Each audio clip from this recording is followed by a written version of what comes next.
Buenos días, segundo. Este es un pequeño videíto para repasar algunos conceptos que estuvimos trabajando. Ustedes el año pasado deberían haber llegado hasta el feudalismo. ¿Sí? El feudalismo era un sistema económico, social y político que imperó en Europa hasta el siglo XIV, ¿sí? Hasta el 1300 más o menos. Y tenemos que entender al feudalismo como un sistema total, ¿sí? No es solamente un sistema económico, es decir, no es solo una forma de ver la economía y de trabajar la economía, sino que también es un sistema social y político. En lo social, el feudalismo es una sociedad, la sociedad feudal es una sociedad piramidal, ¿sí? ¿En qué sentido? En el sentido de que en esa pirámide nadie se va a mover del lugar, es una pirámide fija, ¿sí? La cúspide, en lo alto de esa pirámide, va a estar el rey y va a estar la iglesia, ¿sí? Que tenía mucho poder hasta este momento en Europa.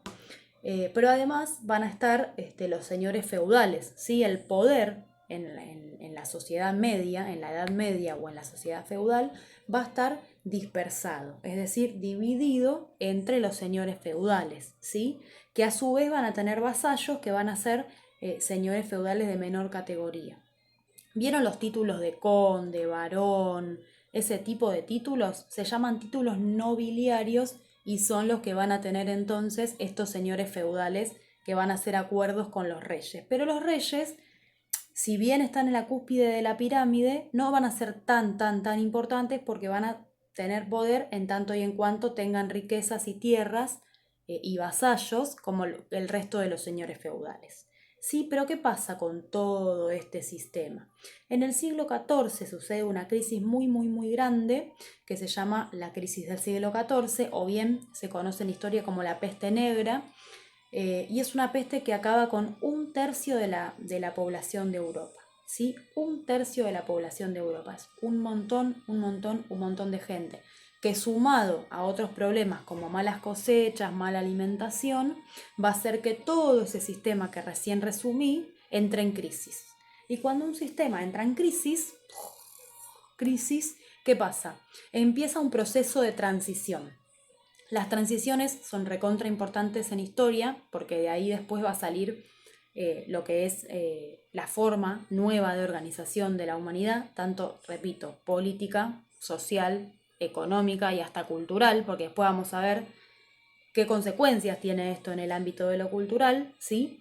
Y la transición entonces es un concepto muy importante y no es un proceso corto. Las transiciones nunca son de una semana para la otra, de un día para la otra. Las transiciones son procesos largos que llevan muchos años, ¿sí? Y en esta transición nosotros vimos que los reyes de a poquito van a ir recuperando el poder para sí.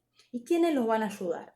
Los van a ayudar los burgueses, ¿sí? Nosotros habíamos visto entonces en la última actividad que las monarquías, cuando hablo de monarquía, hablo justamente de los reyes, ¿sí? Y vimos que las monarquías entonces van a ir recuperando despacito el poder y que la burguesía los va a ayudar. ¿Quiénes son los burgueses?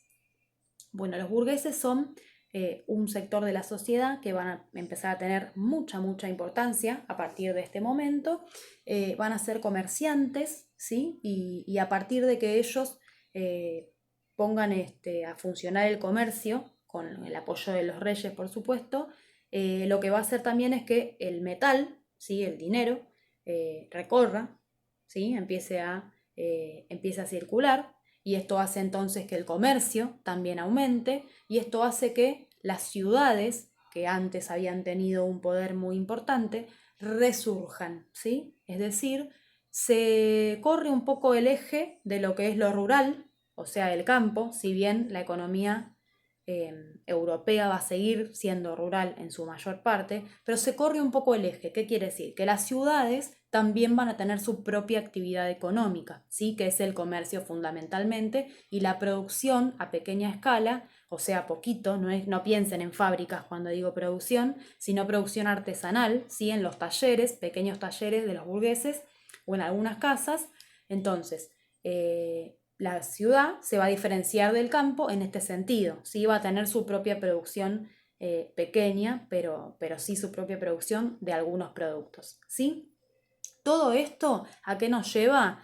A que va a impactar todo este cambio, toda esta transición, va a impactar en la forma en la que la humanidad se concibe ante el mundo, ¿sí? Es decir, antes en el feudalismo se creía que había que trabajar duro y que todo había que hacerlo a partir del sacrificio. ¿Para qué? Para ir al cielo, porque Dios estaba mirando todo el tiempo todo lo que hacíamos. Recuerden que al principio del video dije que la iglesia tenía mucho, mucho, mucho poder.